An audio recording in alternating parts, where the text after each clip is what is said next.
Anderson heaving one down the sideline, and he's got Cass Allen over the top. Big side, down the sideline. Touchdown. His signature move and his signature performance. Allen, deep ball one more time. 58 yards this time. You're listening to the Bruin Bible. This is your host, Will Decker, bringing you UCLA football content all throughout the year for LA Football Network. What is up, Bruin Bible listeners? This is your host, Will Decker. We've got a very special sponsor to lead us off. We got BetOnline. BetOnline remains your number one source for all your baseball betting needs this season as it is officially opening day. Get analysis of every play, prop, and point at BetOnline. You'll find the latest odds, bracket contests, team matchups, and game trends at BetOnline as a whole. BetOnline is your baseball, basketball, football headquarters this season. Head to our website today and use our mobile device to sign up and receive your 50% welcome bonus on your first deposit. Be sure to use your promo code BELIEVE to receive your bonus pay. BetOnline, where the game starts. Now to the Bruin Bible. Bruin Bible listeners, what up to a special Saturday edition. Spring practice number 6 officially in the books. Will Decker was out there, and for the first time, we were happy to have my brother, co-host in the house, Mr. Jamal Madni. This was his first time he was able to see stuff in spring practice. So I'm really, really thrilled to talk to him about his observations and what he saw. Madman, it's been almost 30 minutes since we've hung out. How's everything going outside of that?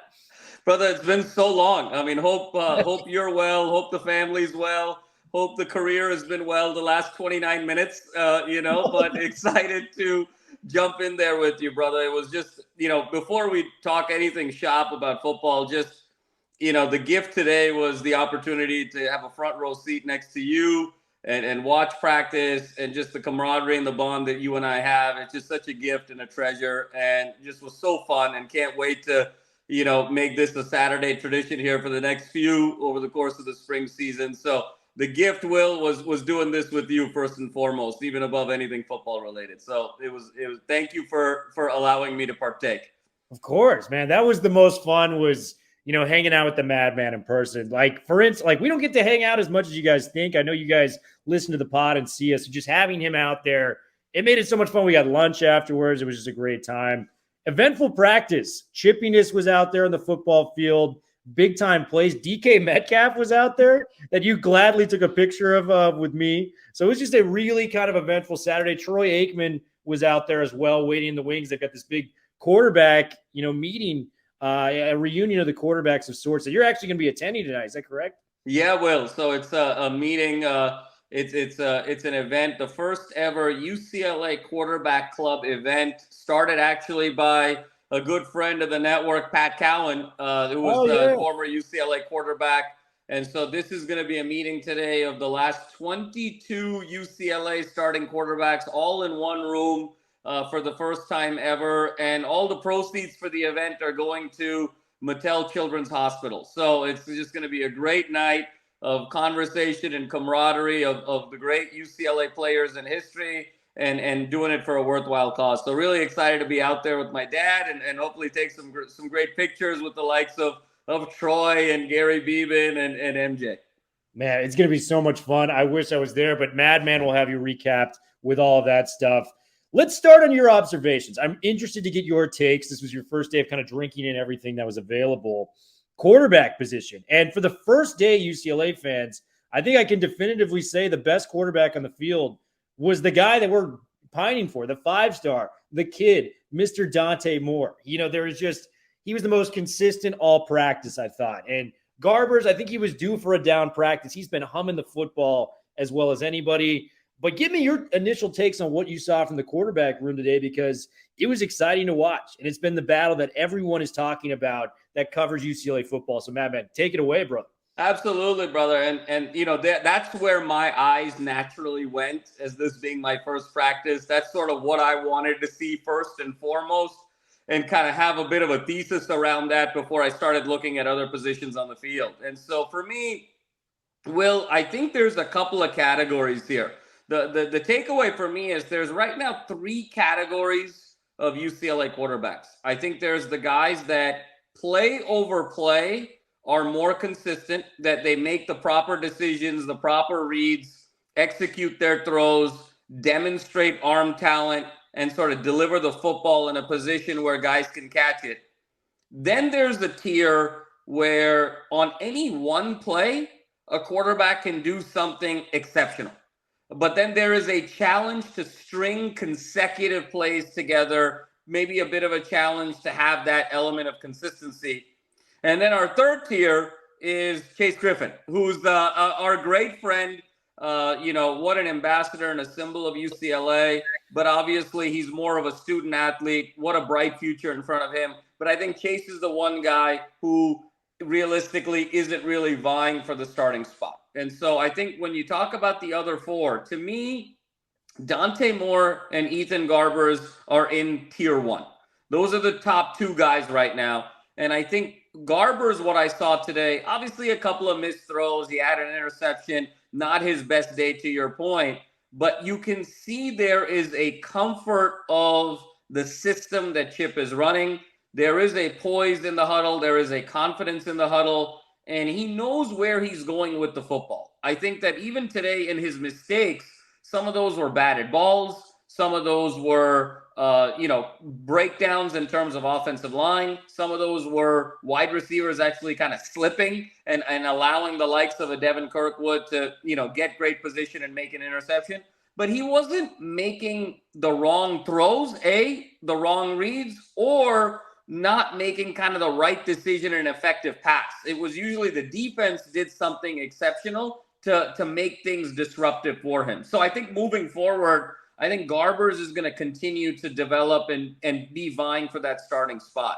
In terms of Dante, to me, he just does things from time to time that just make your jaw drop. And, whether it's the hash mark throws from one hash mark to the opposite sideline and getting that ball out effectively, whether even if it's just sort of the poise of making the right check down, whether it's sometimes even throwing the ball away or just, feathering that ball with that beautiful touch with the deep ball. He just does things where you keep getting reminded of the fact that he's only 17 years old. And the one comp, Will, to me, that was really interesting, and you and I were kind of talking about this live, he has such quiet feet. And, there's such a calmness to him in the pocket where he's upright most of the time. There's no wasted motion. You and I are big, we love Peyton Manning, but for as great as Peyton Manning is, he always was, bopping around with his feet. There was all kinds of stuff with the wrists, the arms, the feet. It was almost like he was doing like a stand-up comic routine back there every time, with every step. Dante is just so calm and so serene. He reminds me so much of Bryce Young in that element. And you and I kind of talked about it. So those two guys to me are clearly a cut above the rest in terms of this room. And I think those are the two guys that going into fall, the battle will be between them. In terms of the other two, the next two, to me are Justin Martin and Colin Schley. They're in that tier 2 category of the guys that on any one play can do something that really is so impressive. But can they string consecutive plays together? For me, with Schley, the thing that stands out, Will, is the arm talent. He's actually, at this stage, he's probably got the best arm of anyone in that room right now. He's got the rocket. It's alive. The ball comes out faster. There's a live arm to him in a way that just the ball doesn't snap quite the same way with the other guys. To me, though, with Schley, the question is a little bit around accuracy. It's a little bit around decision-making. It's a little bit around kind of having a command in the huddle. That's something that was missing. There were a lot of false starts with him. There were a lot of blown plays with him, even in kind of 7-on-7, even on 7-on-none kind of drills. So to me, that kind of consistency of can he put drives together? Can he put sequences together? I think there's still a gap there. And then I think with Justin Martin, I was sort of blown away, Will, by his size. We've talked about it a lot over the last several months, but when you see it in person for the first time, relative to the other guys, he's just bigger than the other guys. And, if he can sort of grow into his body the way we're talking about Dante Moore, I mean, the sky is the limit for this kid as well. And so for me, I think it's just about him sometimes growing into his body. I think any one throw he can make at any time, but the ball sometimes sprays, with him. It sort of flies over a receiver's head. He misses his spots.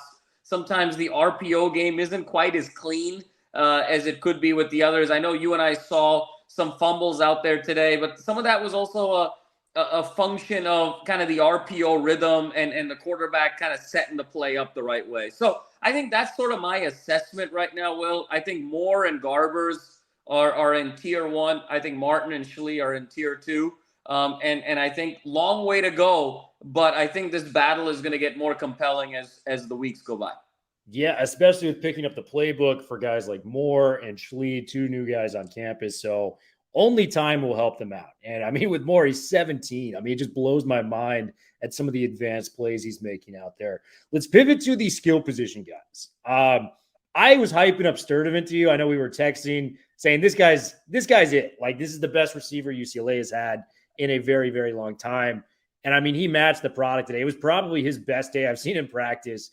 They put every corner they had on Sturdivant. No one could cover this guy. I think, and I'm not overstating this, I think he had 5 or 6 touchdowns in spring ball practice. So give me your takes on Sturdivant and what you saw in the wide receiver room, because I think this is the deepest room UCLA may ever have had when it comes to wide receivers in a unit. Yeah, Will. And, I must say Will the Thrill Decker, for as much as he was kind of telling us offline about Sturdivant and, this guy is really going to be a great player. For as much as you have promoted Sturdivant correctly, you might have even undersold him. I mean, that's how good he was on the field today. He was clearly the best player on the field today. And, and we're talking quarterbacks included, everybody included. The gap right now, at least today, between him and the next set of wide receivers is pretty significant. And you're absolutely right, Will. There is just an effortlessness to him that is off the charts. He's got tremendous straight line speed, but I think what people don't always realize, what really impressed me was his quickness. And there's a difference between quickness and speed. The speed is sort of the straight line, the acceleration, creating a gap in an open field environment. The quickness is the ability on the line when you're getting jammed to be able to make a move, to be able to shift, and to be able to create that initial separation. And for me, Sturdivant is both fast and quick. And you're absolutely right, Will. It was 5 to 6 touchdowns he had over the course of this game in terms of practice in the different scenarios. And there wasn't a single corner that was within 2 yards of him on any one of those 6 touchdowns. I mean, he just blew everybody away from a defensive standpoint, and he is going to be the head of this receiving room. And I think you can kind of see him sort of make that step. Also as a leader, you could see that he was trying to inspire his teammates a little bit and the other receivers to sort of raise their level. It got very competitive with him and Devin Kirkwood in the best way. It was kind of one-on-one. It got a little chippy. Had to be separated, the midway through the practice. Yeah, absolutely. But I think that's 2 great competitors going out there. I think he got Kirkwood a few times. Kirkwood got a pick on a few. Kirkwood had 2 other interceptions on other plays. So both of those guys, I think, going after each other a little bit sets such a great tone of leadership, because Will, it kind of goes back to that saying, good teams, the coaches lead, great teams, the players lead. And I saw that today with Sturdivant and Kirkwood for their respective sides. Sturdivant blows me away in terms of his, not just speed, the size, the catch radius, the separation. He made all of the quarterbacks look good out there. And then I think the other guys, Will, in sort of the limited duty, I think we saw Logan Loya play really well in the slot. He made a couple of really nice throws there. And then, I love my guy, Kyle Ford. He didn't quite sort of have the day that Sturdivant had. Who did? But, I think that Kyle Ford is going to be a huge piece. And I think firmly as a top 2 receiver in this rotation with Sturdivant. I think that 2-headed monster, Sturdivant being the stretch guy, the deeper guy, the more vertical guy, and Ford on the more underneath stuff, that combination has the potential to be lethal this year. Yeah, it's just in numbers, this wide receiving unit, you just feel confident with the guys they're trotting out there. Like Loya, slot guy. TMA didn't even get in, and he might be the 3rd best receiver on UCLA. And then you're just breaking it down even further from that. Braden Pagan is a guy that's going to make a big name for himself. Cam Brown, he doesn't flash you away, at practice, but this guy, we saw what he did in the Sun Bowl. He's a player that can really get out there and make some serious plays. So just a lot of good when it comes to UCLA receiving. Is up, Bruin Bible listeners. We have another advertisement for you. We are so lucky to be sponsored by the great people at Athletic Greens. I started taking Athletic Greens specifically because I was lacking energy, lacking focus throughout the day, and needed some special pick-me-up ingredients to make things happen in my life. Athletic Greens has done just that. I've become absolutely addicted to the process.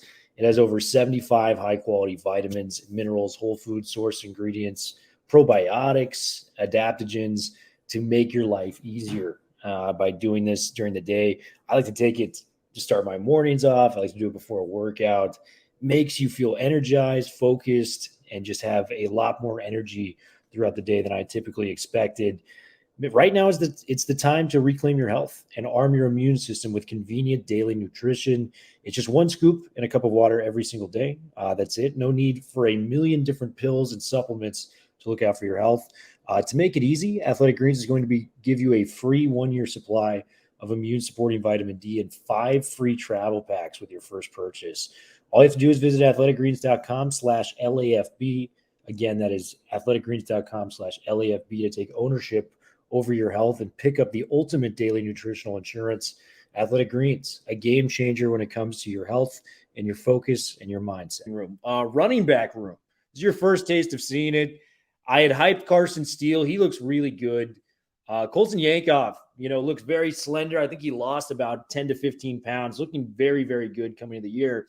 But Madman, my still running back number one is TJ Harden. There's just a level of speed and quickness and pass catching that he can do that I don't think Steele has that in his arsenal for as good as he is.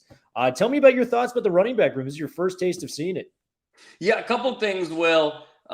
First thing that really caught my eye being out there today after, sort of a couple of months of not seeing these guys was the body transformation of Colson Yankoff. When we last saw him in December in that Sun Bowl, obviously a bigger guy, tough guy. When you think of Colson Yankoff, you think of goal line, short yardage. You think of him salting that game away in Tempe against Arizona State. You think of him in terms of catching balls in down and goal situations in that Colorado game. You think of him as a short yardage sort of power guy, inside the box type of element. What I saw Colson Yankoff today really blew me away in terms of just his body transformation. He's much more cut than he was 3-4 months ago, and he's much more lean than he was 3-4 months ago. I think, to your point, Will, I think he lost 12 to 15 pounds, but then he added muscle to that remaining frame. And I think what I saw today was a guy who still has that same power and wants to get in there and sort of be physical with that front seven and get those tough yards. But there's a shiftiness to him. There's a little bit of a pop to him in terms of that second line of defense where I think he's going to surprise some people this year. And so really liked what I saw out of Yankoff. In terms of Steele, everything as advertised. He's absolutely jacked, as a physical specimen. Just as a specimen, he reminds me of Christian McCaffrey, just, as a specimen. And I think the physical run play was very evident. He's a guy that's going to really make a huge impact in terms of wearing down defenses, play over play, down over down, downhill runner, kind of a one cut and go guy. I think the one question I have for Steele, and I think the one thing I'm going to be particularly mindful of in watching him from now until the start of the season is his ability to get to the edge. That's one question I still have with Steele in terms of what I saw today. Little bit of a challenge for him to get to the edge. And so if he's going to kind of stay inside the hash marks, that may be a little bit limiting in terms of how we think about him in terms of all types of down and distance situations as an every down back. And then I think the leading guy, Will, you said it best, is TJ Harden. I think the combination of the feet, he made some moves today with his feet where it was just kind of lateral quickness. It was sort of the old school Le'Veon Bell type of feet. He would start a run, on the right hash, get to the left hash, vice versa, start a run on one side of the field, get to the other side.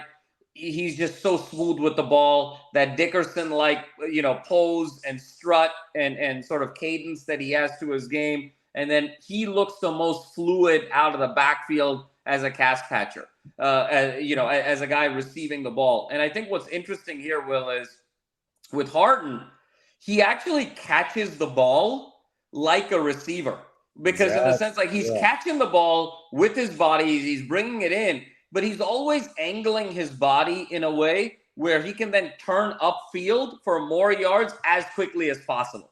If you watch the other backs, when they catch balls out of the backfield, Steele and Yankoff in particular, they're looking right back at the quarterback when they're catching the ball. And so then they have to kind of completely turn around before they make their next cut. Harden sort of catches it from the side, like he never, if you notice with Harden, he's never completely facing the quarterback when he's catching it. He's always catching it from the side of his body, the way an elite receiver would.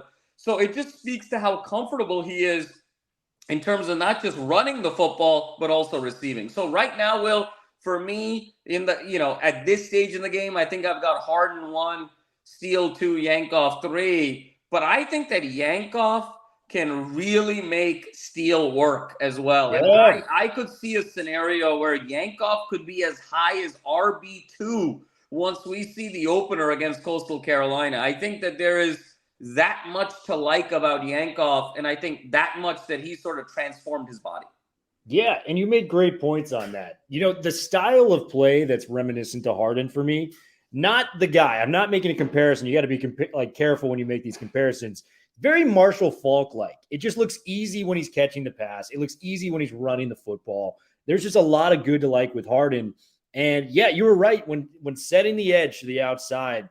He played very well in the MAC. Nobody's taken that from him. One of the best, most productive running backs Steele was at Ball State.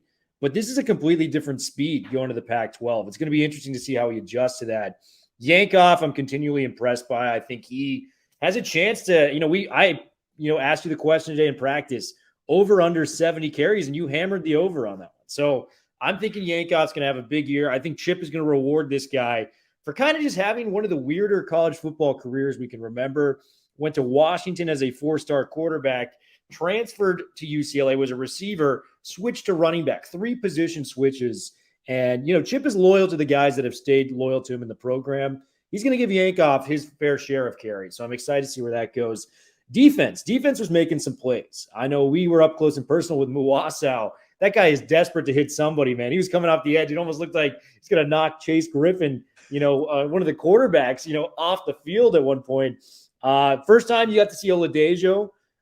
Kirkwood made some really good plays out there. I think he had 3 total picks today. So very encouraging. So J. Michael Sturdivant is not only increasing the play of the wide receivers, but he's making the corners even better by having to go against that talent, every day in practice. Give me your takes on the defense, because from everything I've been hearing, a lot of positive stuff coming out for DeAnton Lynn's new defensive look.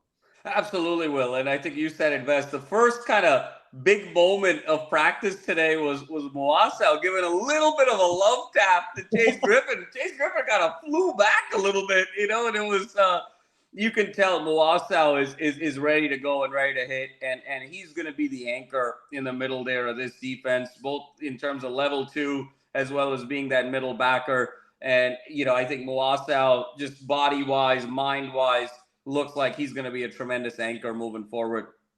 Oladipo, Will, is a specimen, okay? And, watching him just stand there in terms of, just his aura, his command of the field, how quickly he can close on the ball. Obviously, there's no tackling going on here, so you have to sort of go by inference of how they would kind of play in certain situations.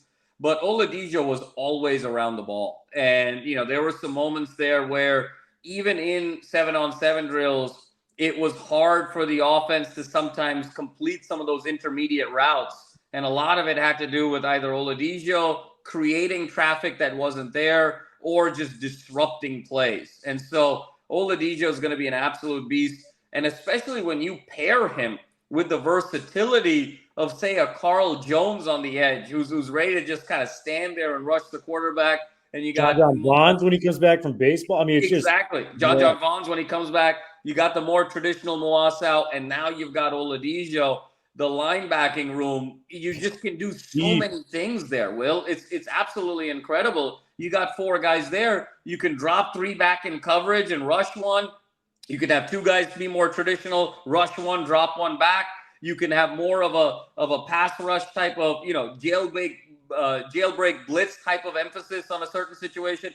Just the versatility that I can see already with these different body types and these playing styles on the linebacker level is absolutely significant and is going to make a huge difference moving forward this year. And then I love the play of Devin Kirkwood. You said it best. The 3 picks. He caught one on the sideline that was really beautifully done on Kyle Ford. He sort of beat Kyle Ford to the spot, had both feet in, and made that reception before he went out of bounds for a very clean interception. He read the quarterback's eyes beautifully in the end zone because one of his other interceptions was in the end zone. I believe it was on Garbers, as Garbers was kind of surveying the field on some crosses. He was able to interject. And then the third interception was a little bit of a deeper ball, a little bit of a contested ball there from Martin, I believe, and he went up there and just got it. So he actually showcased so much variety there, kind of sideline beating a guy to a spot, reading the quarterback's eyes, and then also kind of athletically having a deeper contested ball there.